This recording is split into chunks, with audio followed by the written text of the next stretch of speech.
Subscribe करें हमारा YouTube channel, bell icon को क्लिक करना ना भूलें, जिससे आगे आने वाले सभी YouTube अपडेट्स, वीडियोस, नोटिफिकेशंस आपको मिलते रहें।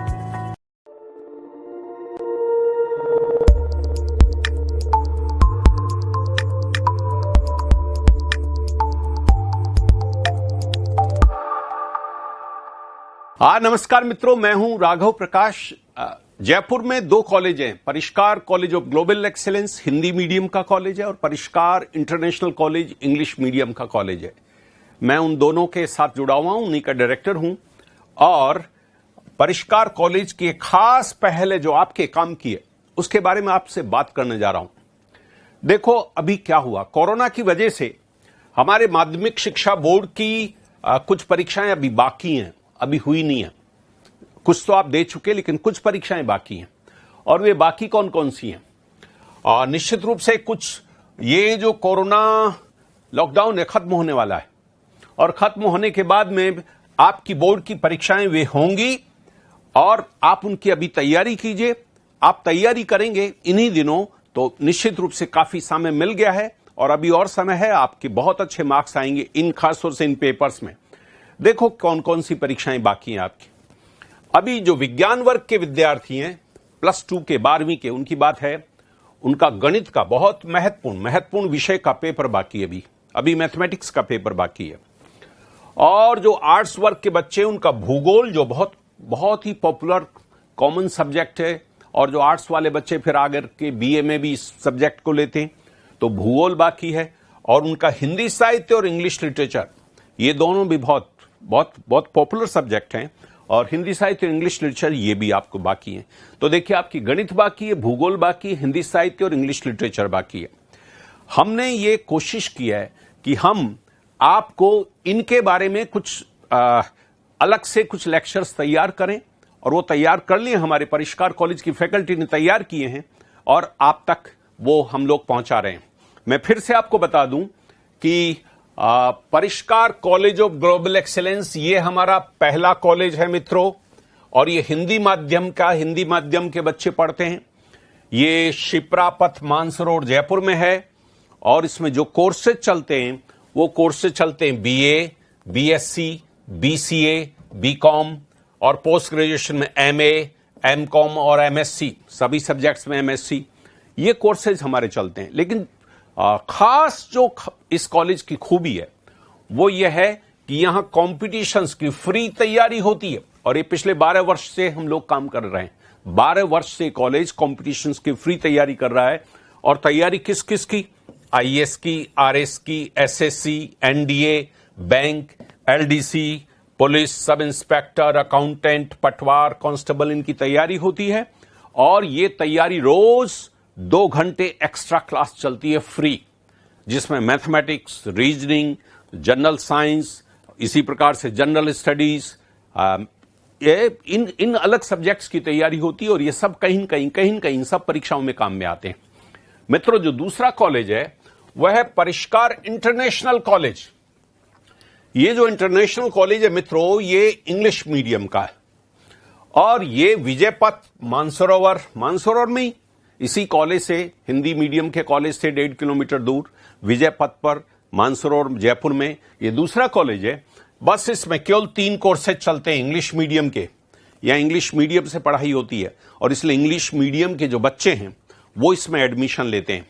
तो इसमें बीए, बीएससी, बीकॉम ये तो कराते हैं सब, दोनों कॉलेजेस राजस्थान यूनिवर्सिटी से एफिलिएटेड हैं। लेकिन उसके साथ साथ हम कॉम्पिटिशन की वही फ्री तैयारी कराते हैं, और ये तैयारी भी IAS, RAS, SSC, NDA, bank, ये सब के सारे कंपटीशन हिंदी मीडियम वालों को भी तैयारी कराते हैं और इंग्लिश मीडियम वालों को भी तैयारी कराते हैं। और इसीलिए हमारे इन पदों पर हमारे खूब सिलेक्शंस होते हैं। हमने इस कॉलेज ने सोचा, क्योंकि हमारे पास में स्टूडियो है और हमारे पास ऑनलाइन कार्यक्रम है, तो इन सारी सुविधाओं की वजह से हमने सोचा कि आप काफी गैप हो गया है पढ़े हुए। आपने सोचिए कि जनवरी फरवरी में आपने पढ़ा होगा, और अब ये अप्रैल समाप्त हो रहा है, मई में जाकर के, और आपके पता नहीं मई में या जून में एग्जाम होगा, बीच में काफी गैप होगा, बहुत सा पढ़ा हुआ धुल गया होगा। इसलिए आपके उस पढ़ाई को रिफ्रेश करने के लिए हमने देखो फिर से इन सब्जेक्ट्स पर आपके लेक्चर तैयार किए हैं और वो लेक्चर्स आपके पास हैं। साइंस वाले बच्चे गणित को पढ़ सकते हैं, गणित इंपॉर्टेंट सब्जेक्ट है और गणित में बिल्कुल बहुत ही शानदार लेक्चर्स अंकिता जी के द्वारा तैयार किए गए। इसी प्रकार से भूगोल और हिंदी साहित्य और इंग्लिश लिटरेचर, इन पे भी ये कला वर्ग के बच्चों के लिए हमने तैयार किए। मित्रों देखो, हमारी गणित के लिए अंकिता शर्मा, और इन्होंने गणित का मॉडल प्रश्न पत्र तैयार किया है और हमने ये कोशिश की है कि जो परीक्षा आपके आने वाली है वो प्रश्न आपके इस मॉडल प्रश्न पत्र में मिल जाएं। और इसलिए जो बच्चा इस मॉडल प्रश्न पत्र से गुजरेगा निश्चित रूप से अपने उस पेपर में बहुत अच्छा कर पाएगा, मैथमेटिक्स में बहुत अच्छा कर पाएगा। इसलिए आप इस मॉडल प्रश्न पत्र से गुजरिए, हमारे मैथमेटिक्स वाले स्टूडेंट्स को बहुत फायदा होगा। इसी तरह से कला वर्ग के लिए जो आर्ट्स के बच्चे हैं वो इंग्लिश में रितु चौधरी जी ने तैयार किए हैं और वो पोइट्री कॉम्प्रिहेंशन, कैसे पोइट्री को समझ करके कैसे समझना, उस पर प्रश्न आते हैं। इसलिए पोइट्री कॉम्प्रिहेंशन बहुत डिफिकल्ट टॉपिक है, लेकिन उस डिफिकल्ट टॉपिक को भी रितु जी ने जिस तरह से प्रस्तुत किया है वो आपको मदद करेगी। ऐसे ही कला वर्ग में भूगोल के लिए डॉक्टर मनोज कुमार सैनी, मनोज कुमार सैनी जी ने, ये बहुत भूगोल के बहुत अच्छे टीचर हैं और इन्होंने भूगोल का मॉडल प्रश्न पत्र हल किया है। खासतौर से पिछली परीक्षाओं में कैसे प्रश्न आते रहे हैं उनको ध्यान में रख करके मॉडल प्रश्न पत्र इसका भी प्रस्तुत किया है। और कला वर्ग के हिंदी के विद्यार्थियों के लिए डॉक्टर किरण शर्मा ने, उन्होंने आधुनिक काल के 2 लेक्चर तैयार किए। आधुनिक काल आपके पाठ्यक्रम में है हिंदी ऑप्शनल के बच्चों के लिए, और उन्होंने 2 तैयार किए हैं। और एक खुद मेरा भी एक लेक्चर है जो गुण, दोष, अलंकार और छंद पर है आपके पाठ्यक्रम के अनुसार। ये चारों बहुत टेक्निकल सब्जेक्ट हैं और आप अगर मेरे लेक्चर को पढ़ेंगे तो ये चीजें बहुत स्पष्ट हो जाएंगी। तो मित्रों, हमें चाहते हैं कि आप इन लेक्चर्स को बार बार पढ़ें।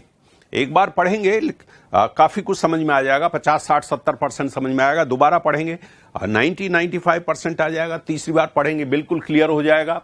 और अपने साथियों को शेयर करें, आप न कुल खुद के लिए बल्कि अपने और दोस्तों को भी आप शेयर करें, उनको बताएं कि वो इन लेक्चर्स को देखें।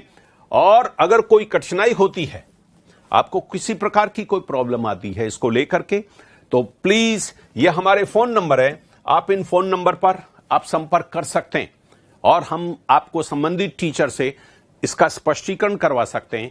या आपके कोई क्वेश्चंस आएंगे तो उन क्वेश्चंस के आधार पर फिर से हम लोग कोई वीडियो तैयार करके और आप लोगों तक पहुंचा सकते हैं। बस हमारी इच्छा है आपके रिजल्ट अच्छे हो मित्रों, और हमारी हार्दिक मंगल कामनाएं हैं। हम होंगे कामयाब, बिल्कुल अच्छे मार्क्स लेंगे और कामयाब होंगे। आप इनको देखिए। बहुत मंगल कामनाएं प्यारे बच्चों। नमस्कार, परिष्कार वर्ल्ड में आप सबका हार्दिक स्वागत है। मैं Ankita Sharma from department of mathematics from परिष्कार कॉलेज। जैसा कि आप सबको पता है कि कोरोना महामारी के चलते बहुत सारे एग्जाम्स ऐसे हैं जो कि पोस्टपोन हो चुके हैं। उन्हीं में से एक एग्जाम है 12th क्लास का मैथ्स का एग्जाम। तो होपफुली आपकी तैयारी बहुत अच्छी होगी, लेकिन आपकी तैयारी को और मजबूती देने के लिए परिष्कार आपके लिए लेकर आया है मोस्ट इंपोर्टेंट क्वेश्चंस के सैंपल पेपर, जो कि हम आपके सामने अभी सॉल्व करेंगे और जो भी आपके डाउट्स वगैरह हैं उनको हम क्लियर करेंगे। तो चलिए शुरू करते हैं। जो हमारा पेपर पैटर्न होगा वो कुछ इस तरह से होगा कि हमारे पास सेक्शन ए के अंदर जो क्वेश्चंस होंगे 1 से 10 तक के, वो हमारे होंगे 1 नंबर के। देन उसके बाद हमारे पास बी पार्ट होगा, उसमें जो 11 से 15 तक के जो क्वेश्चंस होंगे वो 2 नंबर के होंगे। उसके बाद जो सी सेक्शन होगा उसमें 16 से 25 तक के जो क्वेश्चंस होंगे वो 3 नंबर के होंगे। और जो डी पार्ट होगा उसमें से 26 से 30 तक के जो क्वेश्चंस होंगे हमारे वो 6 नंबर के होंगे। इस तरह का हमारा पूरा पेपर पैटर्न होता है। तो चलिए शुरू करते हैं। हमारा पहला क्वेश्चन है कि यदि f r से r f of x बराबर sin x तथा g r से r g of x बराबर x स्क्वायर हो तो g of x का मान ज्ञात कीजिए। ये हमारा क्वेश्चन है। तो यहाँ पे आप जाहिर सी बातें देख सकते हैं कि जो पहला फंक्शन है वो इस तरह से डिफाइन है कि वो रियल नंबर के सेट से रियल नंबर के सेट पे ही डिफाइन है, और दूसरा जो फंक्शन है हमारा वो भी रियल नंबर के सेट से रियल नंबर के सेट पे ही डिफाइन है। तो हम इसको किस प्रकार से सॉल्व करेंगे? बेसिकली हमको ज्ञात क्या करना है, जी ओ एफ एक्स यानी गॉफ एक्स, और यहाँ हमारे पास एफ ऑफ एक्स क्या है, sine x, g of x क्या है हमारे पास एक्स स्क्वायर। अब जो जी ओ एफ एक्स का निकालने का जो तरीका है वो है हमारे पास g bracket f of x. F of x की वैल्यू क्या है आपके पास, sine x, f of x बराबर साइन एक्स। तो यही मान हम वापस यहाँ पे रखेंगे। तो एफ ऑफ एक्स की जगह हमने क्या रखा, साइन एक्स रखा। अब जी ऑफ साइन एक्स लिख रहे हैं हम, क्या लिख रहे हैं, जी ऑफ साइन एक्स। तो यहाँ पे आप देखेंगे कि जी ऑफ एक्स किसके बराबर था हमारे पास, एक्स स्क्वायर के बराबर। अगर हमने एक्स को रिप्लेस किससे किया है, साइन एक्स से। जब x को sin x से रिप्लेस किया है, इसका मतलब x की जगह क्या आना चाहिए, sin x आना चाहिए। तो जो g ऑफ sin x की वैल्यू हो जाएगी वो हमारे पास आएगी sin स्क्वायर x। इस तरह से जो हमारे पास g ऑफ x का मान जो प्राप्त हुआ है वो हमारे पास क्या प्राप्त हुआ है, sin स्क्वायर x। तो हमारा नेक्स्ट क्वेश्चन है sin inverse 1/2 plus 2 cos inverse 1/2 का मान ज्ञात कीजिए। तो इसको हम किस तरह से सॉल्व करेंगे, sine inverse 1/2 plus 2 cos inverse 1/2। अब आपको अच्छे से पता है कि जो 1/2 की वैल्यू है वो हमें किस पे मिलती है, साइन π/6 पे, और यहाँ पे 1/2 की जगह हमने रखा है cos π/3, जो कि सही है क्योंकि साइन π/6 की वैल्यू क्या होती है, 1/2, और π/3 cos π/3 की वैल्यू भी क्या होती है, 1/2। तो हमारे दिमाग में सबसे पहले क्वेश्चन ये आता है कि हमने फिर यहाँ पे साइन π/6 क्यों नहीं रखा, क्योंकि सेम वैल्यू 1/2 यहाँ भी प्रोवाइड करवा रहा है वो, तो हमने cos π/3 क्यों लिया है यहाँ पे। तो इसका रीजन ये है कि जब भी आप किसी फंक्शन को उसके इनवर्स फंक्शन के साथ अप्लाई करते हैं तो वो कैंसिल हो जाते हैं। तो इस तरह से जब आप यहाँ पे साइन इनवर्स के साथ साइन π/6 रखेंगे तो जो आपके पास वैल्यू आएगी वो आएगी आपके पास π/6। देन उसके बाद जब वैसे ही आपके पास 2 cos इनवर्स, यानी cos इनवर्स को cos के ऊपर आप जब अप्लाई करते हैं तो जो आपके पास रिजल्ट आएगा वो आएगा आपके पास 2 एज इट इज आएगा। देन उसके बाद आपके पास यहाँ पे से जो मिलेगा वो होगा π/3, जो कि हमने यहाँ पे मेंशन भी किया है कि अगर आप किसी इनवर्स फंक्शन को किसी फंक्शन के ऊपर अप्लाई करते हैं तो जो आपको रिजल्टेंट मिलेगा वो आपको x मिलने वाला है। देन आप इनको ऐड करेंगे, π/6 प्लस 2 π/3 बराबर π/6 प्लस 4 π/6, और उसके बाद हमारे पास जो रिजल्ट आएगा वो आएगा π/6। ये हमारा कंप्लीट होता है क्वेश्चन। नेक्स्ट क्वेश्चन है हमारा, ये हमारे पास एक मैट्रिक्स का क्वेश्चन है, और मैट्रिक्स में क्या है कि ए ज्ञात कीजिए, ए मतलब मैट्रिक्स ज्ञात कीजिए यदि आपके पास 2a minus given matrix equal to 1 5 3 2 0 1। ये आपके पास एक क्वेश्चन है।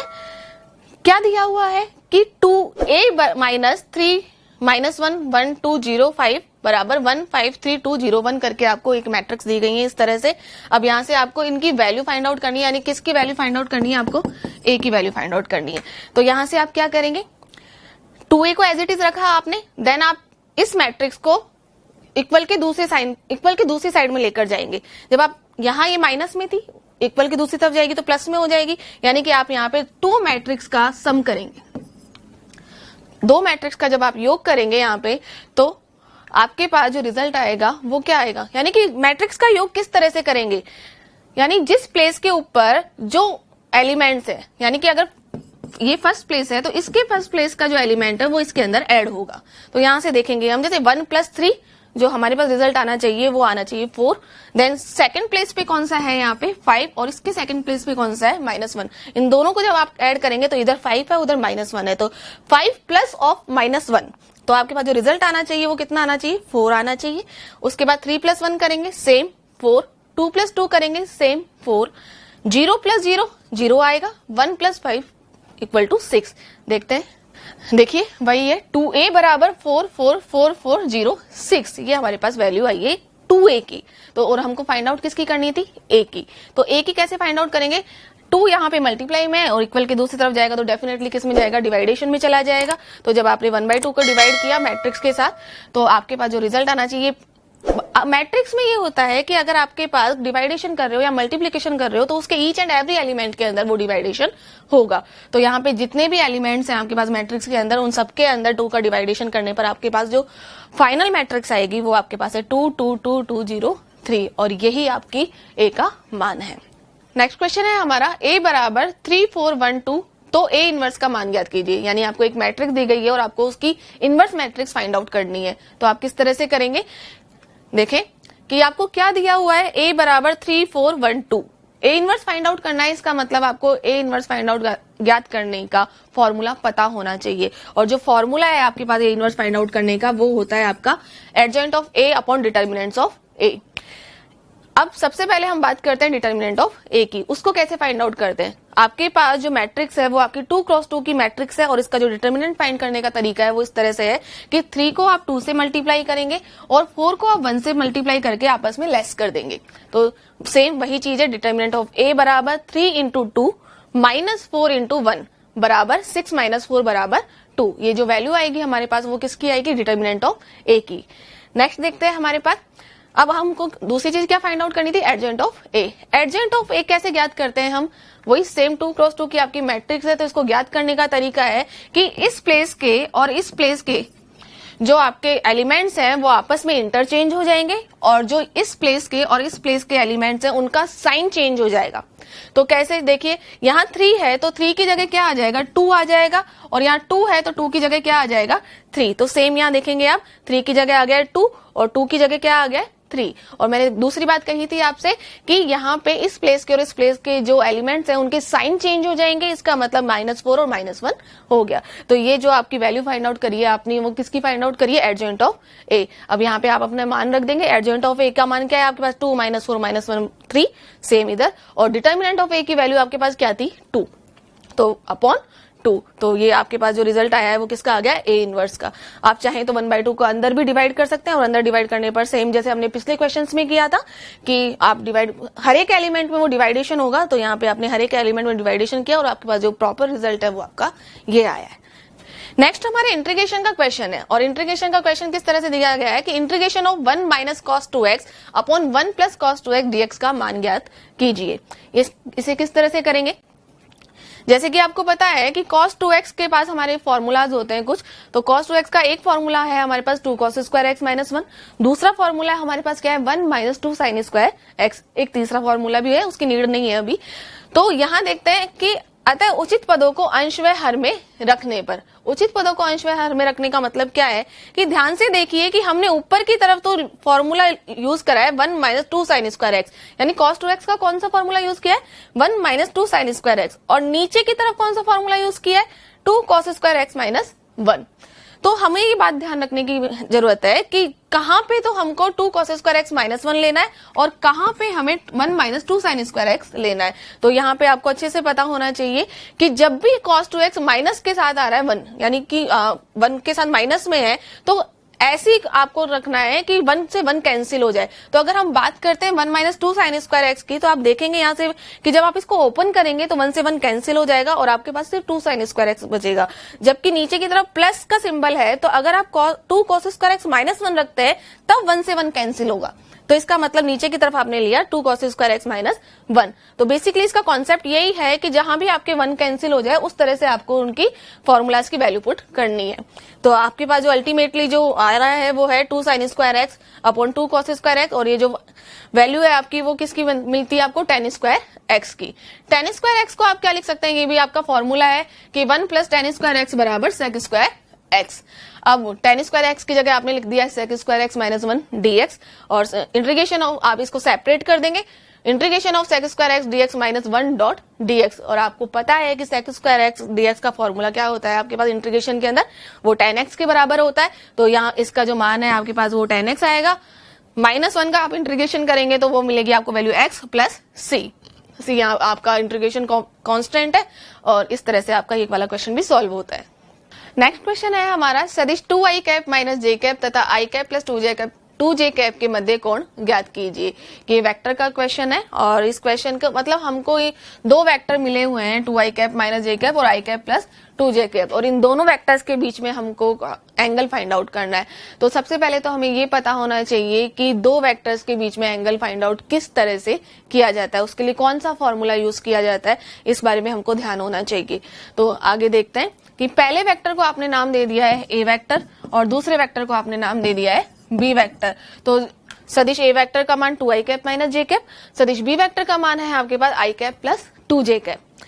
तब सूत्र, अब जिस फॉर्मूले की मैं बात कर रही थी वो फॉर्मूला ये है कि a vector dot b vector बराबर mod of a dot mod of b cos theta. अब कुछ भी नहीं करना है इसके अंदर, सिर्फ आपको इसकी वैल्यू पुट करनी है और फाइनली आपके पास cos थीटा का वैल्यू आ जाएगी और वहां से आपको थीटा फाइंड आउट हो जाएगा, विच इज योर एंगल।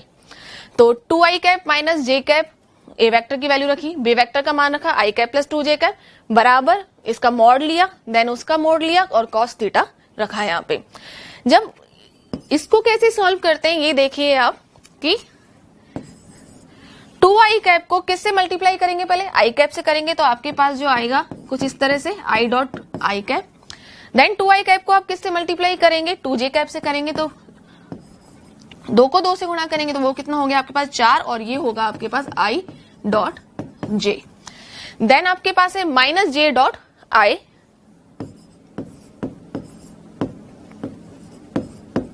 उसके बाद है आपके पास माइनस 2j डॉट j।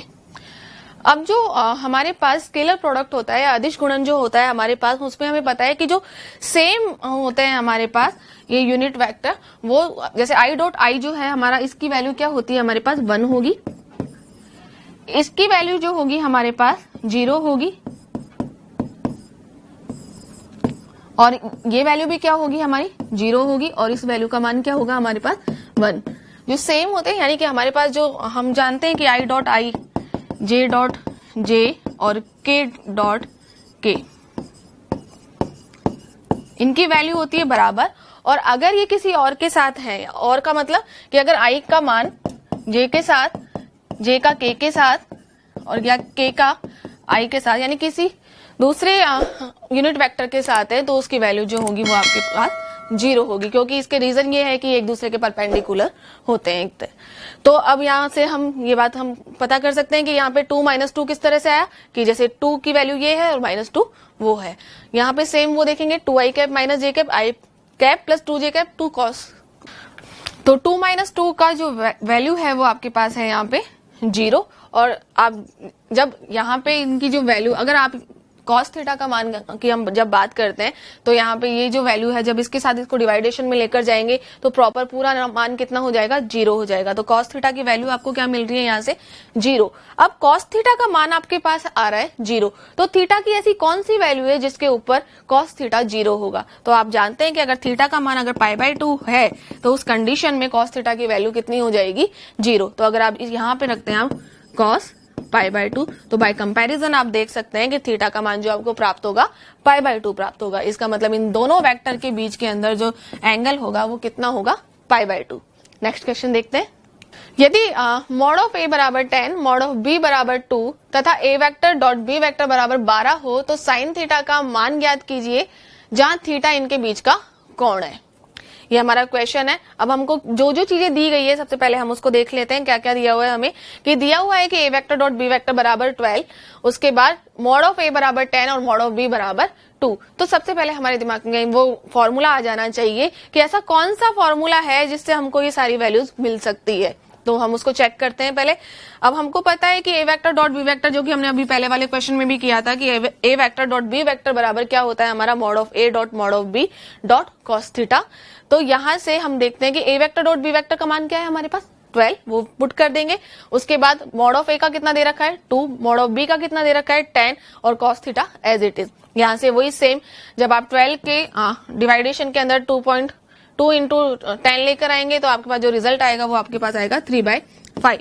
यहां से हम देखेंगे कि जैसे कॉस थीटा की जो वैल्यू है हमारे पास वो हमें प्राप्त हो जाती है 3/5। हमें फाइंड आउट क्या करना है, साइन थीटा की वैल्यू फाइंड आउट करनी है। और जो साइन थीटा का फॉर्मूला है वो हमारे पास होता है root of 1 minus cos square theta, क्योंकि आपको अच्छे से पता है कि sine square theta plus cos square theta equal to 1 होता है। तो वहां से आपको क्या मिल जाएगा, साइन थीटा बराबर 1 माइनस कॉस स्क्वायर थीटा। और कॉस स्क्वायर थीटा की वैल्यू क्या है आपके पास, वो कॉस थीटा का मान जब आप यहाँ रखेंगे तो उस अकॉर्डिंग आप इसको कैलकुलेट कर सकते हैं। तो साइन थीटा बराबर रूट ऑफ 1 माइनस 3/5 का होल स्क्वायर। वहां से आप जब इसको कैलकुलेट करेंगे तो आपके पास रिजल्ट आएगा वो है रूट ऑफ 25 माइनस 9 अपॉन 25 और जो वैल्यू है आपके पास वो है रूट ऑफ 16 अपॉन 25 और साइन थीटा की वैल्यू जो मिलेगी आपको वो मिलेगी 4/5। नेक्स्ट क्वेश्चन देखते हैं। बिंदु 1 0 0 तथा 0 1 1 से गुजरने वाली रेखा की दिक् को ज्ञात कीजिए। आपके पास 2 पॉइंट्स हैं और उन दोनों पॉइंट से गुजरने वाली रेखा की आपको दिक् को डायरेक्शन कोसाइंस फाइंड आउट करने हैं। तो देखिए पहले कि 2 बिंदु हैं आपके पास, माना बिंदु A बराबर 1 0 0, दूसरा बिंदु है आपके पास 0 1 1। ठीक है, सदिश रूप में आप कैसे लिखेंगे इसके अंदर, A वेक्टर बराबर I plus 0 dot j cap plus 0 dot k cap. ये उसी अकॉर्डिंग लिखा जाएगा। देन उसी का बी वेक्टर बराबर 0 आई कैप प्लस जे कैप प्लस के कैप। अब ए व बी को मिलाने वाली रेखा ए बी का सदिश किस प्रकार से ज्ञात करते हैं कि ए बी वेक्टर यानी कि बी वेक्टर माइनस ए वेक्टर।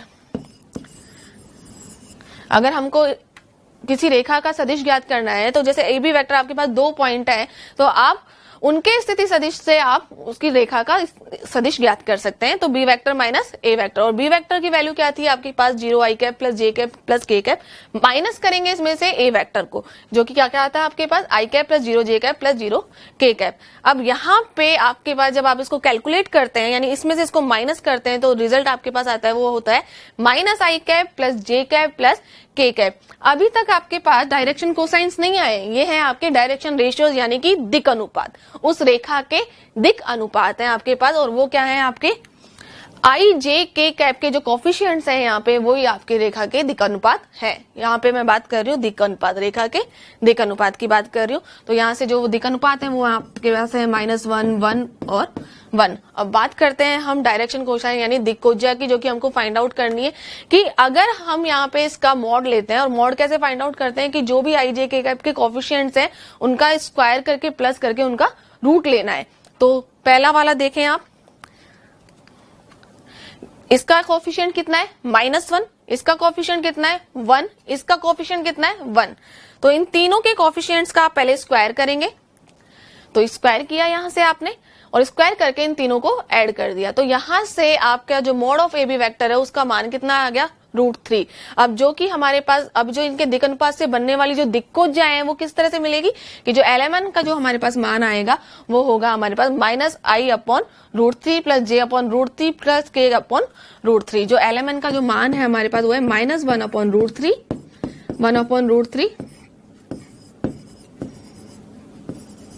और 1/√3। ये हमारा इसकी डायरेक्शन कोसाइन है, जबकि -1, 1, 1 हमारे पास डायरेक्शन रेशियो यानी दिक अनुपात थे। और अगर दिक अनुपात के अंदर आप उसके मॉड का क्या लगा देते हैं, डिवाइडेशन कर देते हैं, तो वो जो आपको वैल्यूज मिल रही हैं वो डायरेक्शन कोसाइंस की वैल्यूज मिलेंगी। नेक्स्ट देखते हैं। अब ये हमारे पास ग्राफिकल मेथड का एक क्वेश्चन है कि निम्न व्यवरोधों के अंतर्गत सुसंगत क्षेत्र उत्तर पुस्तिका में दर्शाइए। पहली जो हमको असमीका दी गई है वो कुछ इस तरह से है कि 2x + 3y ≤ 6, दूसरा दिया हुआ है x > 0 और तीसरा हमको दिया हुआ है y > 0। तो पहले हम इसको किस तरह से फाइंड आउट करेंगे, पहले ये देखेंगे। सबसे पहले देखिए यहां से अगर हम x का मान अगर हम 0 रख देते हैं तो जो y की वैल्यू मिलेगी वो हमको कितनी मिलेगी 3y = 6 यानी कि y = 2। तो इस असमीका में देखेंगे आप कि अगर यहाँ पे आप x का मान 0 रख देते हैं तो y आपको मिलता है 2। अब जैसे हमने बताया कि जब आपने x की वैल्यू 0 रखी तो यहाँ से y का मान आपको क्या प्राप्त हुआ 2 प्राप्त हुआ। उसी तरह से जब आप यहाँ पे x की वैल्यू 3 रख देते हैं, या फिर अगर हम इस तरह से बात करें कि एक बार हमने x को 0 किया तो y की वैल्यू निकल गई, इस बार हम अगर y की वैल्यू 0 कर देते हैं तो x की वैल्यू हमारे पास क्या आएगी 3 आएगी। आप खुद देखें यहाँ पे कि अगर y बराबर अगर मैं लिख देती हूँ 0 तो ये वाला पार्ट क्या हो जाएगा 0 हो जाएगा और हमारे पास ये कितना आ जाएगा 2x = 6 और यहाँ से x की वैल्यू क्या आ जाएगी हमारे पास 3। तो यहाँ देखेंगे कि जब x की वैल्यू 0 है तब आपके पास पॉइंट क्या आ रहा है y पे 2, और जब x की वैल्यू 3 है तो आपके पास पॉइंट क्या आ रहा है y पे 0। तो यहाँ पे x = 3 और y = 2। तो अब देखेंगे इसका ग्राफ किस तरह से बनेगा हमारे पास। पहले जो हमारे पास रेखा की लाइन है की जो इक्वेशन है वो क्या है हमारे पास 2x + 3y = 6 ये है। तो ये जो लाइन हमारे पास किस तरह से ड्रॉ होगी, जैसे हमारे पास पहले वाला जो पॉइंट था वो था हमारा 0, 2, वो कुछ हमको यहाँ मिलेगा, और दूसरा वाला पॉइंट था हमारा 3, 0। इन दोनों को मैच कर देंगे तो एक, और क्योंकि <= का साइन है यहाँ पे तो इसका जो नीचे वाला पार्ट है वो हम ड्रॉ करेंगे। तो 0, 2 और 3, 0 वाला, और दूसरी हमारे पास कौन सी थी x > 0। तो एक तो हमारे पास ये है और दूसरी है y > 0। तो एक x एक्सिस है हमारे पास, एक y एक्सिस, यानी x एक्सिस y एक्सिस और 2x + 3y ≤ 6 से जो घिरा हुआ क्षेत्र होगा वही आपका सुसंगत क्षेत्र होगा, ये वाला। तो इस तरह से हम इसको ड्रॉ कर सकते हैं। नेक्स्ट क्वेश्चन है हमारा, यदि प्रोबेबिलिटी ऑफ ए बराबर 0.6, प्रोबेबिलिटी ऑफ बी बराबर 0.3 और probability of A intersection B बराबर 0.2। अगर इस तरह से है तो probability of A upon B का मान ज्ञात कीजिए। सेम, इसमें कुछ भी नहीं है, अगर आपको फॉर्मूला पता है तो आप डायरेक्ट वैल्यू पुट कर सकते हैं इसके अंदर कि हम जानते हैं कि P of A upon B बराबर P of A intersection B upon P of B. यहाँ P of A intersection B बराबर क्या है आपके पास 0.2 और पी ऑफ बी बराबर क्या है आपके पास 0.3। वैल्यू पुट कीजिए, वैल्यू पुट करने पर आपको क्या मिलेगा 0.2 अपॉन 0.3 इक्वल टू 2/3। तो आपके पास P of A upon B का वैल्यू कितना आ जाएगा 2/3। नेक्स्ट क्वेश्चन देखते हैं। नेक्स्ट क्वेश्चन है आपका कि यदि एफ ऑफ एक्स बराबर x plus 2 upon x minus 1 हो तो एफ ऑफ एक्स ज्ञात कीजिए। ये क्वेश्चन हमारा जो हमने फर्स्ट नंबर का क्वेश्चन किया था कुछ उस तरह से, जैसे वहां पे हमने गॉफ की बात करी थी जी ऑफ एक्स, तो उसी तरह से हम इसको भी फाइंड आउट करेंगे। बस वहां पे जो फंक्शन था हमारा यहाँ पे जी था और यहाँ पे एफ है। तो कैसे फाइंड आउट करते हैं देखेंगे इसको। क्या दिया हुआ है आपको कि दिया है कि एफ ऑफ एक्स बराबर x plus 2 upon x minus 1, equation first. और आपको क्या करना है इसके अंदर कि एफ ऑफ एक्स बराबर, अब यहां ध्यान से देखें जैसे कि मैंने फर्स्ट क्वेश्चन में बताया था आपको कि वहां हमने क्या किया था जी ऑफ एफ ऑफ एक्स, तो वहां हमने किसकी वैल्यू रखी थी जो एफ ऑफ एक्स की वैल्यू गिवन थी। अब यहाँ पे भी सेम वही प्रोसीजर अप्लाई करना है हमको कि एफ ऑफ एक्स क्या है। अब एफ ऑफ एक्स की वैल्यू क्या दी गई है यहाँ पे x plus 2 upon x minus 1 और वैल्यू फाइंड आउट किसकी करनी है एफ ऑफ एक्स की वैल्यू फाइंड आउट करनी है। तो एफ ऑफ एक्स की जगह क्या लिखेंगे हम x plus 2 upon x minus 1 क्योंकि वैल्यू दी गई है यहाँ पे। सेम वैल्यू आपने यहाँ पे लिख दी x plus 2 upon x minus 1। अब क्या करना है यहाँ पे कि आपके पास फंक्शन की वैल्यू तो है, यानी फंक्शन ऑफ एक्स की वैल्यू तो है आपके पास, तो यहाँ पे एक्स को रिप्लेस किसने किया है x plus 2 upon x minus 1 ने।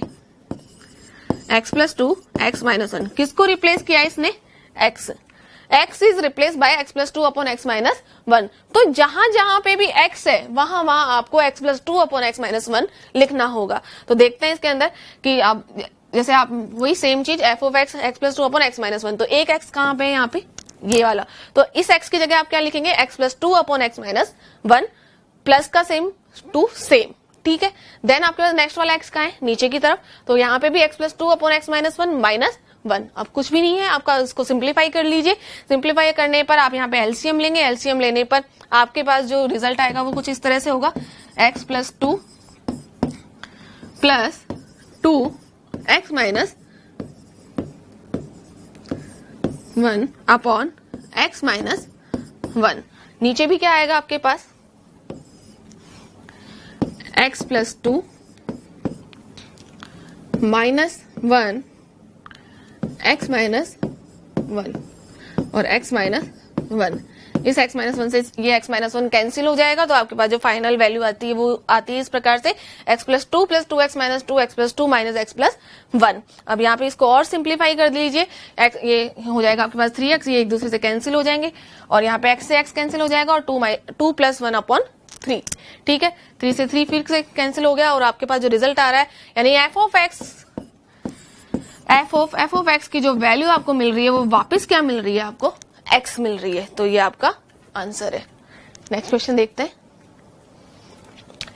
यदि a बराबर 5 3 2 4 तथा b बराबर मैट्रिक्स 1 माइनस 2 4 हो तो सिद्ध कीजिए कि ab डैश बराबर b डैश a डैश या ab का ट्रांसपोज बराबर b transpose a transpose.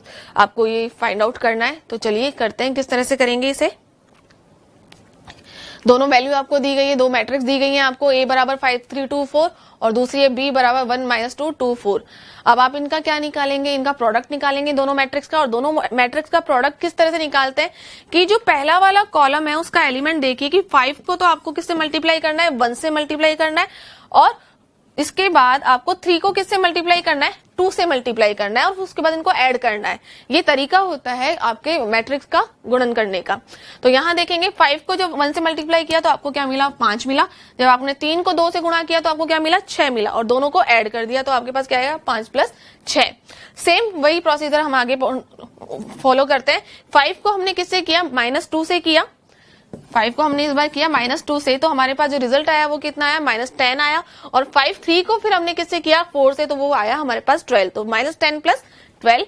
Then उसके बाद 2 को हमने क्या किया, यानी कि इसके रो को उसके कॉलम के साथ मल्टीप्लाई करना है, तो 2 इंटू 1 2 प्लस 4 इंटू 2 8, ये आया हमारे पास। देन रिपीट करें अगेन, 2 माइनस 2 को मल्टीप्लाई करेंगे तो वो आएगा -4, और उसके बाद 4 को 4 से मल्टीप्लाई करेंगे वो आएगा हमारे पास 16। तो इस तरह से जो हमारे पास जो मैट्रिक्स का जो रिजल्ट आ रहा है वो आ रहा है हमारे पास 11 2 10 12। तो ये प्रोडक्ट है हमारे पास मैट्रिक्स का। अब इसका हम ट्रांसपोज ज्ञात करते हैं। ट्रांसपोज का क्या मतलब होता है कि यदि आप रो को कॉलम में और कॉलम को रो में चेंज कर देते हैं, वही आपका ट्रांसपोज कहला जाता है। तो यहाँ पे आपके पास 11 और 2 रो है और 10 और 12 भी रो है, जबकि 11 10 आपका कॉलम है और 2 और 12 भी क्या है आपका कॉलम है। तो मैंने कहा कि ट्रांसपोज के अंदर क्या होता है कि जो रो होती है आपके पास उसको कॉलम में चेंज कर दो और कॉलम जो होता है उसको रो में चेंज कर दो।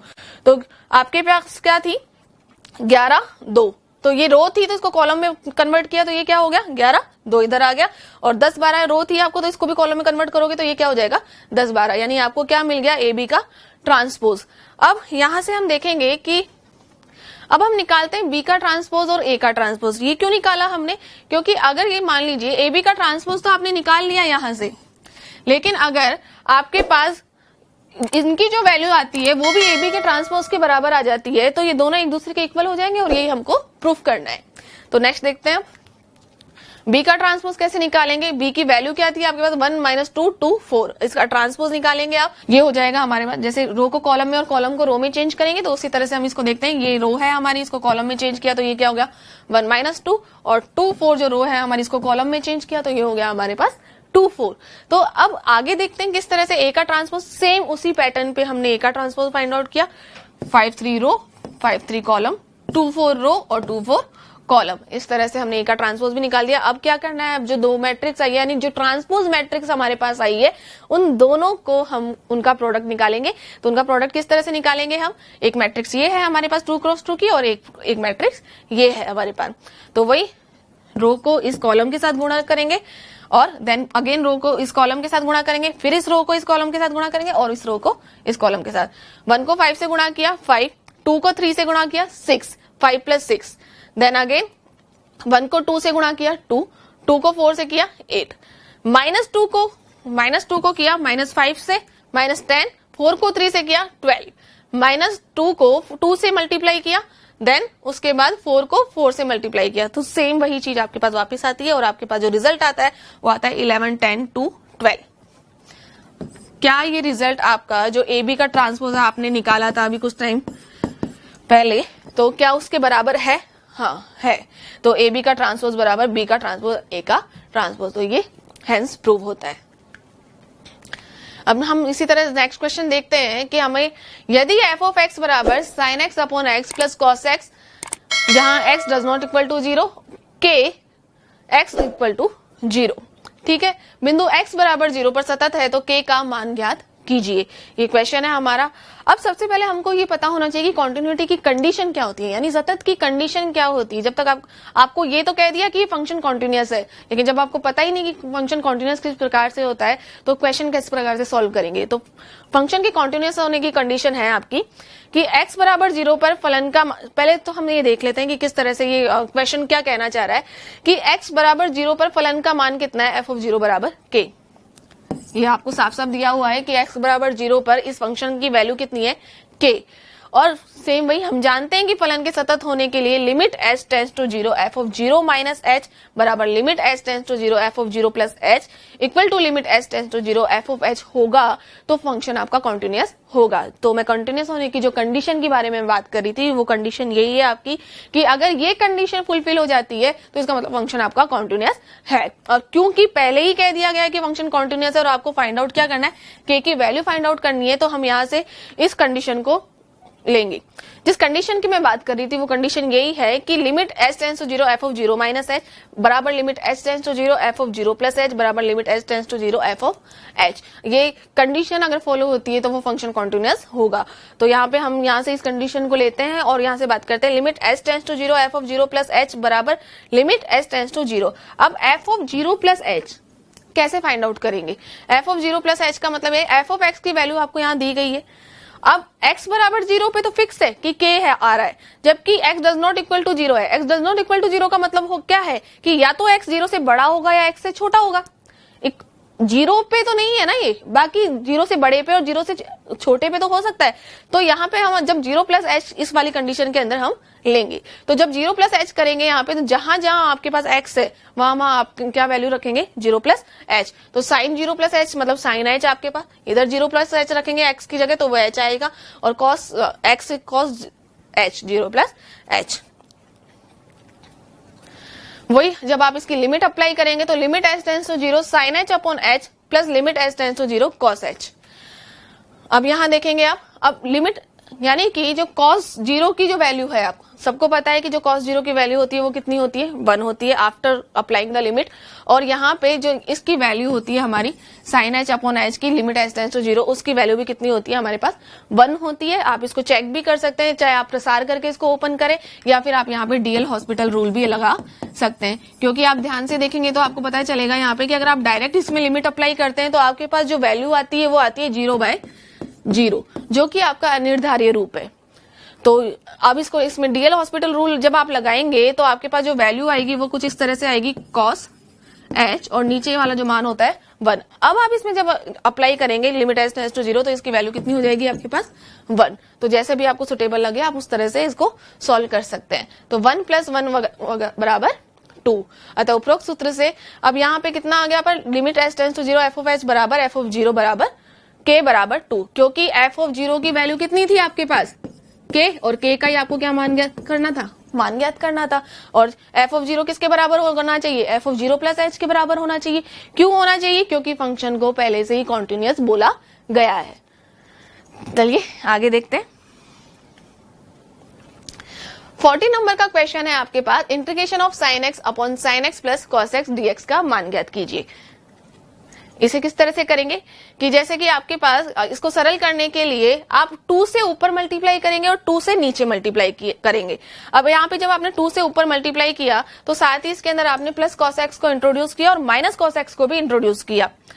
अब यहाँ पे plus cos x minus cos x क्यों किया, क्योंकि जब भी आप इंटीग्रेशन सॉल्व करते हैं तो आपको सबसे पहले कुछ ट्रिक्स के बारे में पता होना चाहिए कि आप इसको सॉल्व किस तरह से कर सकते हैं। आपके पास इंटीग्रेशन के कुछ फॉर्मूलाज हैं, अगर आप उसको जो दिया हुआ क्वेश्चन है उन फॉर्मूलाज के अकॉर्डिंग कन्वर्ट कर लेते हैं तो वो फॉर्मूलाज अपने आप ही आपके सामने आते जाते हैं और उसको सॉल्व करने में इजी रहता है। तो जैसे हमने क्या किया, हमने 2 से ऊपर मल्टीप्लाई किया, नीचे 2 से किया, फिर उसके बाद हमने प्लस cos x और माइनस cos x किया। क्यों किया, क्योंकि जब हम 2 sin x करेंगे तो इसका मतलब ये डबल टाइम है और हम इसको सेपरेट कर सकते हैं। 2 sin x को sin x plus sin x लिख सकते हैं। अब उसके बाद अब यहाँ पे मैं मान लेती हूँ +0। अब +0 को क्या लिख सकती हूँ, क्या मैं इसको 0 को cos x minus cos x लिख सकती हूँ या नहीं लिख सकती, लिख सकती हूँ। तो वही चीज मैंने यहाँ करी है, plus cos x minus cos x। अब हम इसको देखेंगे कि एक चीज तो हमारे पास आ रही है sin x plus cos x और दूसरी आ रही है हमारे पास sin x minus cos x। इसको जब सेपरेट करेंगे तो sin x प्लस cos, इसको हम इस तरह से सेपरेट करेंगे, sin x plus cos x upon sin x plus cos x, फिर क्या है हमारे पास plus sin x minus cos x upon sin x plus cos x। तो आप देखेंगे यहाँ से कि जो sin x plus cos x है ये तो कैंसिल हो जाएंगे और उसकी वैल्यू कितनी आ जाएगी 1 आ जाएगी, एक दूसरे से डिवाइड करेंगे तब। और यहाँ पे हमारे पास जो बचेगा वो क्या बचेगा, sin x minus cos x upon sin x plus cos x। अब इसको देखते हैं कैसे सॉल्व करना है। यहाँ से यहाँ क्या था आपके पास 1 था, तो आपने dx को अंदर की तरफ मल्टीप्लाई किया तो ये तो हो गया dx प्लस हाफ, वही सेपरेट करने के बाद sin x minus cos x upon sin x plus cos x। 1 का आप इंटीग्रेशन करेंगे तो जाहिर सी बात है आपके पास जो वैल्यू आएगी वो कितनी आएगी, x आएगी, और 1/2 ये चल ही रहा है एज इट इज। और यहाँ से आप देखेंगे कि आपने माइनस को कॉमन ले लिया तो आपके पास जो वैल्यू आ रही है वो आ रही है cos x minus sin x, और नीचे क्या है आपके पास sin x plus cos x। अब यहाँ देखें आप, अगर आप sin x प्लस ये एज इट इज चलता रहेगा इधर की तरफ, और अगर यहाँ पे आप देखेंगे कि अगर sin x plus cos x को आप t के इक्वल पुट करते हैं, यहाँ देखें sin x plus cos x बराबर अगर आप t लेते हैं तो जो dx होगा वो किस तरह से निकलेगा इसका, ये cos x हो गया माइनस sin x हो गया। जब आप इसको डिफरेंशिएट करेंगे तो इसका डिफरेंशियल कितना हो गया cos x का कितना होता है माइनस sin x, साथ में आ जाएगा dx बराबर dt। अब ये चेंज हो गया। अब यहां ध्यान से देखें कि cos x minus sin x dx, क्या यही चीज थी हमारे पास? हाँ यही चीज थी, cos x minus sin x, और इसकी ये किसकी बराबर आ रही है हमारी dt के बराबर। तो क्या cos x minus sin x dx की जगह हम क्या लिख देंगे, ऊपर की तरफ dt लिख देंगे और नीचे की तरफ क्या लिख देंगे, sin x plus cos x का मान किसके बराबर रखा था हमने, t के बराबर रखा था। तो जो हमारे पास वैल्यू आएगी कुछ इस तरह से होगी 1/t dt, और 1/t dt का फॉर्मूला क्या होता है इंटीग्रेशन के अंदर, log t। तो यहाँ पे हमारे पास जो वैल्यू आएगी वो कितनी आएगी, x/2 एज इट इज 1/2 यानी -1 मल्टीप्लाई होगा तो ये आगे आ जाएगा, और इसकी जो वैल्यू होगी हमारे पास log sin x plus cos x plus c। इस तरह से हमारा ये वाला क्वेश्चन भी सॉल्व होता है। 15 नंबर का क्वेश्चन है हमारा कि उस समतल का समीकरण ज्ञात कीजिए जो कि समतलों 3x minus y plus 2z बराबर 4 और x plus y plus z बराबर 2 के प्रतिच्छेदन तथा बिंदु 2, 2, 1 से होकर जाता है। इस तरह से हमको ये क्वेश्चन को सॉल्व करना है। तो यानी आपको दो समतल दिए गए हैं, आपको दो प्लेन्स दिए गए हैं, और ये कहा गया है कि जो तीसरा प्लेन है वो भी इनके इंटरसेक्ट, जहां ये इंटरसेक्ट कर रहे हैं यानी जहां ये प्रतिच्छेदन कर रहे हैं उसी लाइन से होकर जा रहा है। तो यहां देखते हैं किस तरह से इसको सॉल्व करा गया है।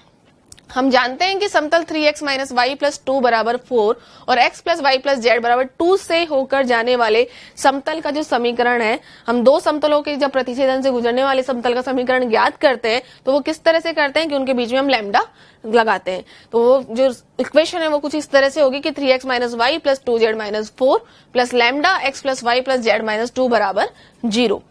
चूंकि ये जो उन दोनों के समतल से जो गुजरने वाला समतल है वो एक पॉइंट से होकर भी जाता है, और वो पॉइंट क्या है आपके पास 2, 2, 1 से होकर जाता है। तो अगर ये इस पॉइंट से होकर जाता है तो निश्चित रूप से ये पॉइंट इस समतल के ऊपर उपस्थित होगा या नहीं होगा। अगर आपके पास कोई समतल है और वो किसी बिंदु से गुजर रहा है तो जाहिर सी बात है कि वो बिंदु समतल पे उपस्थित होगा, और तो अगर वो उपस्थित होगा तो उस समतल की इक्वेशन को सेटिस्फाइड करेगा, और सेटिस्फाइड करने का मतलब ये है कि जब आप इस पॉइंट को इसके अंदर रखेंगे तो वो सेटिस्फाइड करेगा। तो यहां से आपने देखा जब इस पॉइंट को आपने इस समतल के समीकरण में रखा जो कि आपके दो समतलों से गुजरने वाले समतल का समीकरण है, तो x की जगह रखा आपने 2, y की जगह आपने रखा 2 और z की जगह रखा आपने 1। तो 6 माइनस 2 प्लस 2 माइनस 4, सेम वही x y z की वैल्यू आपने 2, 2, 2, 1 रखी यहाँ पे, तो यहाँ आपको ये वैल्यू मिल गई। अब यहाँ से आप आसानी से लैम्डा की वैल्यू फाइंड आउट कर सकते हैं। तो यहाँ देखेंगे आपकी जो वैल्यू आ रही है आपके पास वो कुछ इस तरह से होगी 2 प्लस 3 लैम्डा बराबर 0, और लैम्डा की वैल्यू क्या है यहाँ पे -2/3, और वहां पे जो आपका मेन जो समतल दो समतलों के प्रतिच्छेदन से गुजरने वाले जो समतल का समीकरण है वो आप यहां से फाइंड आउट कर सकते हैं, क्योंकि लैम्डा की वैल्यू आपको कितनी प्राप्त हुई है -2/3। देखें अब माइनस का 2/3, आप इसको और आगे सिंप्लीफाई कर सकते हैं। 3 को इधर मल्टीप्लाई कीजिए, 2 को वो एज इट इज रहे है उधर, और इसको सिंप्लीफाई करके जो हमारे पास अल्टीमेटली जो समतल का समीकरण होगा वो क्या होगा 7x minus 5y plus 4z minus 8 बराबर 0। तो स्टूडेंट्स आज की वीडियो में हम इतने ही क्वेश्चंस करेंगे, बाकी के बचे हुए क्वेश्चन हमारे नेक्स्ट वीडियो में करेंगे। तब तक आप लोग पढ़ते रहिए और आगे बढ़ने का प्रयास करते रहिए। धन्यवाद।